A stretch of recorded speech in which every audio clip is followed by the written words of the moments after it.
Good day sa ating mga tropa. Share ko lang to sa inyo.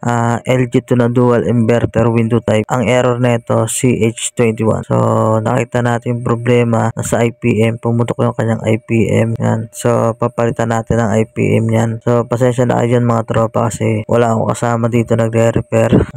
Wala rin tagahawak ng camera natin. So share lang natin to para sa ibang maka-encounter. CH21. Yan. So IPM problem yan mga tropa. Pero always double check pa rin natin yung mga parts na na maaring pinanggalingan ng error. So ito mga tropa, running condition na yan, napalitan na natin IPM. Yan, testing na natin siya. So gusto man na yung yung lamig. Ang nangyari kasi dyan mga tropa, puro pan lang yung gumagana. Pipitik-pitik lang ang kanyang compressor. At yun, tapos mag-error na CH21. So okay naman na siya ngayon. Yan, observation na lang natin at goods na. So cleaning na lang to kasi marumi rin. Ayun, nakita nyo naman yung suction niya.